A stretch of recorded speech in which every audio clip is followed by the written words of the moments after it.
Handa ka na bang sukuan yung taong mahal mo? Bago mo gawin yan, huminto ka muna.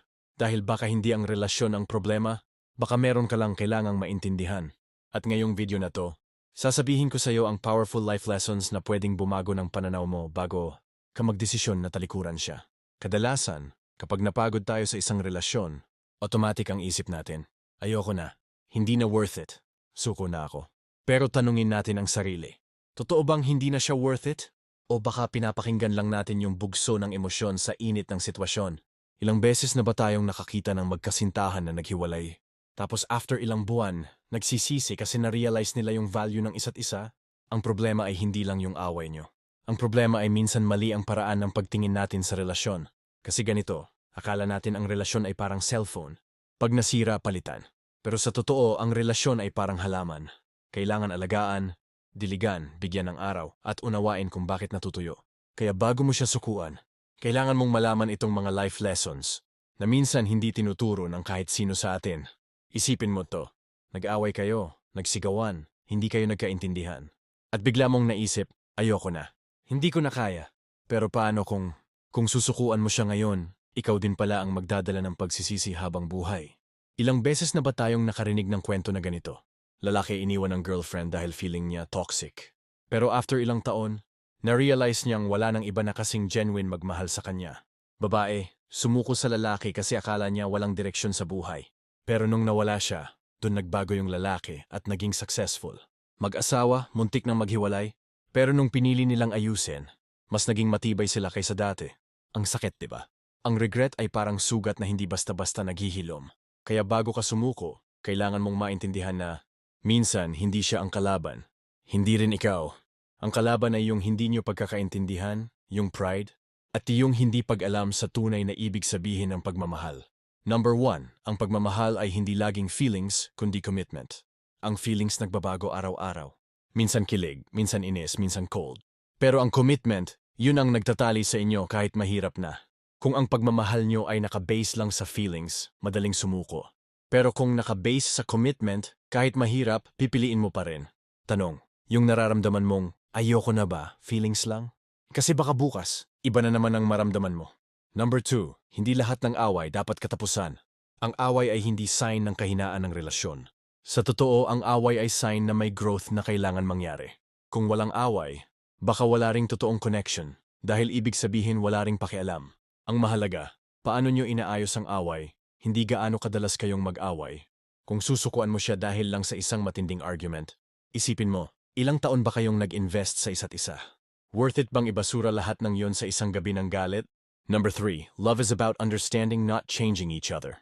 Madalas, sinusuko natin ang partner kasi hindi siya nagbabago ayon sa gusto natin. Pero tandaan, tao siya, hindi project. Hindi mo trabaho baguhin siya, trabaho mo siyang intindihin. Oo, may mga bagay siyang kailangan i-improve, pero hindi mo hawak lahat. Ang hawak mo lang ay paano ka magre-react. Kung lagi kang nakafocus sa kung ano ang mali sa kanya, kahit sino pa ang makasama mo, hindi ka magiging kontento. Kung iniisip mong sumuko na sa relasyon nyo, tanungin mo muna ang sarili mo. Baka hindi siya ang dapat mong talikuran, baka sarili mong pananaw ang kailangan mong baguhin. Kasi minsan, hindi siya ang problema, kundi yung paraan natin ng pagtingin sa pagmamahal. Marami ang sumusuko sa relasyon kasi feeling nila paulit-ulit na lang ang problema. Yung away niyo, same topic. Yung issue, paulit-ulit. Yung sakit, parang laging nandyan. At dahil paulit-ulit, iniisip mo, kung ganito rin lang, bakit ko pa ipagpapatuloy? Pero isipin mo, paano kung hindi paulit-ulit ang problema, kundi paulit-ulit lang ang pagkakamali ng approach nyo? Minsan hindi tao ang toxic, kundi yung pattern na hindi nyo nababago. Ilagay natin sa eksena. Isang gabi, nag-away kayo tungkol sa trust. Tapos kinabukasan, ayos na ulit. Pero after ilang linggo, ganun na naman. Nakakapagod, di ba? At sa pagod na yan, ang unang instinct natin ay sumuko. Pero eto ang tanong. Kung lilipat ka sa ibang tao, sigurado ka ba na wala ka ng makakasalamuha na ganitong issue? Sigurado ka ba na hindi mo uulit-ulitin ang parehong pagkakamali sa bagong relasyon? Reality check. Kahit kanino ka magpunta, dala mo pa rin ang sarili mo. At kung hindi mo muna matututunang ayusin ang sarili mong patterns, kahit sino pang partner ang piliin mo, babalik at babalik ang cycle. Number 4. Ang totoong problema, hindi palaging siya. Minsan ikaw din. Madalas tayong nakatingin sa mali ng partner natin, pero bihira nating tanungin ang sarili natin, ano kaya ang mali ko? Oo, may pagkukulang siya. Pero siguraduhin mo rin, baka may blind spot ka na hindi mo napapansin. Sa relasyon, hindi laging 50-50 ang effort. Minsan 70-30, minsan 90-10, pero ang importante, handa ka ring aminin na hindi ka perfect. Kung ang mindset mo ay laging siya ang mali, kahit saan ka pumunta, hindi ka magiging masaya. Kasi hindi mo inaayos yung 50% ng relasyon na hawak mo. Ang sarili mo. Number 5, ang love, hindi lang para sa sarap, kundi para rin sa hirap. Madaling magmahal kapag masaya, kapag sweet, kapag lahat smooth. Pero ang tunay na pagsubok ng pagmamahal ay nasa panahon ng hirap. Doon mo malalaman kung sino ang handang lumaban kasama mo at kung sino ang aalis kapag mahirap na. Kung susukuan mo siya ngayon dahil mahirap, tanungin mo. Kung ikaw naman ang may kahirapan, gusto mo rin bang sukuan ka agad? Real talk, walang relasyon na puro saya. Lahat may seasons of pain. At minsan, yung mga dumaan sa pinakamatinding sakit, sila pa yung may pinakamatibay na relasyon. Number 6, communication ang oxygen ng relasyon. Kung walang communication, mamamatay ang love. Simple as that. Hindi sapat na mahal mo siya. Kailangan naiintindihan ka niya. At hindi sapat na mahal ka niya, kailangan naiintindihan mo rin siya. Madalas, hindi siya ang problema, kundi yung hindi nyo kakayahang mag-usap ng totoo.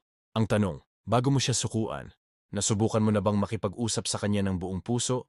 Walang sigaw, walang pride? Communication is not about winning an argument. It's about finding understanding. Bago mo siya tuluyang sukuan, tanungin mo muna, kaya mo bang mabuhay na daladala ang bigat ng pagsisisi? Kasi minsan, ang tunay na tanong ay hindi kung kaya mo pa siyang mahalin, kundi kung kaya mong tiisin ang pagkawala niya. Maraming tao ang sumusuko kasi iniisip nila, tapos na, hindi na kaya, walang pagbabago. Pero ang hindi nila naiintindihan, minsan nasa sobrang taas ng expectations kaya sila napapagod. Gusto natin ng perfect na partner. Gusto natin ng instant na pagbabago. Gusto natin ng relasyon na walang sugat, walang lamat, walang gasgas. Kasi kapag hindi natin nakuha, ang unang instinct ay bitawan. Pero ang problema, kahit kanino ka lumipat, may sugat, may lamat, may gasgas pa rin. Wala talagang perpektong relasyon. Meron lang taong willing maghilom ng sugat kasama mo. Isipin mo to. Iniwan mo siya dahil feeling mo hindi na worth it. Pero isang gabi, habang mag-isa ka, bigla kang magbabalik tanaw sa lahat ng pinagsamahan nyo. Lahat ng saya, lahat ng sakripisyo. At dun mo marirealize na yung bagay na sinukuan mo, yun din pala ang bagay na pinakahinahanap mo ngayon.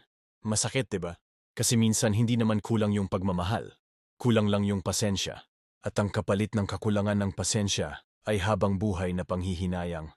Number 7. Forgiveness is more powerful than giving up. Ang kapatawaran ay hindi tungkol sa pagpapakita ng kahinaan. Sa totoo, ito ang pinakamalakas na anyo ng pagmamahal. Hindi ibig sabihin ng forgiveness ay kakalimutan mo lahat. Ang ibig sabihin nito, pinipili mong mas mahalaga ang tao kaysa sa galit. Kapag hindi ka natutong magpatawad, dadalhin mo ang sama ng loob kahit sa susunod mong relasyon. Tanong, kaya mo bang sumuko pero dala mo pa rin ang sakit? O mas gugustuhin mong manatili at matutong maghilom ng magkasama? Number 8. Love requires patience, not perfection. Wala talagang perfect partner. Lahat may flaws. Lahat may ugali na nakakainis. Pero ang tanong, kaya mo bang maging patient habang unti-unti siyang nagbabago? Ang love ay parang pagtatanim. Hindi agad-agad makikita ang bunga. Kailangan ng panahon, effort at tiyaga. Number 9. Sometimes, staying is braver than leaving. Madaling umalis. Madaling sabihin na ayoko na. Pero ang tunay na tapang ay yung kaya mong harapin ang problema nang hindi lumalayas. Oo, may mga relasyon na kailangan talagang iwanan kapag sobra na. Pero kung kaya pang ayusin, mas matapang ang manatili. Tanungin mo ang sarili mo. Sumusuko ka ba kasi hindi na talaga kaya? O sumusuko ka lang kasi gusto mong iwasan ang sakit? Dahil minsan, ang pinakamagandang kwento ng pag-ibig ay yung dalawang taong piniling manatili kahit sobrang hirap na. Kung nasa dulo ka na, kung pagod ka na, kung iniisip mong wala nang silbi ang lahat, eto, ang pinakamahalagang tanong, talaga bang oras na para sumuko? O kailangan mo lang ng bagong paraan para lumaban? Karamihan ng tao, kapag nasa breaking point na, gusto ng sagot, dapat ko pa ba siyang ipaglaban? O talagang panahon na para bitiwan ko na siya? Ang problema, walang nagtuturo kung paano malalaman. Kaya ang nangyayari, umaalis tayo kahit pwede pa pala. O kaya nananatili kahit dapat na talagang umalis. Ang resulta, either regret o sobrang sakit. Isipin mo yung dalawang extreme na sitwasyon. 1. Umalis ka ng maaga. Akala mo hindi na siya worth it. Pero after months, na-realize mong siya pala ang taong hindi dapat pinakawalan. Regret na habang buhay. 2. Nanatili ka kahit sobra na. Paulit-ulit kang nasasaktan. Paulit-ulit kang niloloko. Paulit-ulit kang binabaliwala. Sa sobrang kapit, naubos ka na. Parehong masakit, parehong mabigat.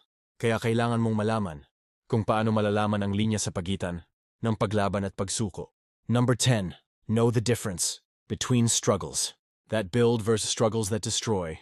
Lahat ng relasyon may struggle. Pero may struggles na nagtatayo sa inyo at may struggles na unti-unting bumabali sa pagkatao mo. Kung ang hirap ay nagtuturo sa'yo ng pasensya, communication at understanding, worth it pa. Pero kung ang hirap ay kumakain na sa dignity, mental health at pagkatao mo, ibang usapan na yon. Rule of thumb, kapag ang sakit ay may saysay, lumaban. Kapag ang sakit ay wala ng saysay, bitawan. Number 11. Love should never mean losing yourself. Maraming tao ang nananatili kahit mali kasi mahal daw nila. Pero kung sa pagmamahal mo sa kanya, nawala na ang respeto mo sa sarili, hindi na yung pagmamahal, sacrifice na yon ng pagkatao mo. Tandaan, ang tunay na relasyon ay hindi ka buburahin, kundi mas lalo kang bubuuin. Tanong, mahal mo nga ba siya o natatakot ka lang maiwan? Number 12. Letting go can also be an act of love. Oo, minsan ang pananatili ay katapangan. Pero minsan, ang pinakamalaking tapang ay ang kayang bumitaw. Dahil may mga pagkakataon na ang tunay na pagmamahal ay hindi tungkol sa paghawak, kundi sa pagbibigay ng kalayaan sa isa't isa. Hindi lahat ng pagsuko ay talo. Minsan ito ang panalo na hindi mo agad makikita. So bago mo siya sukuan, alalahanin mo. Hindi lahat ng sakit ay pantay. Yung iba nagtatayo, yung iba sumisira. Ang tunay na pagmamahal, hindi dapat burahin ang sarili mo. At minsan ang pagbitaw ay hindi kabiguan, kundi pinakamataas na anyo ng pagmamahal. Kung natapos mo ang buong video na ito, saludo ako sa'yo. Ibig sabihin, seryoso ka sa relasyon mo at handa kang matuto.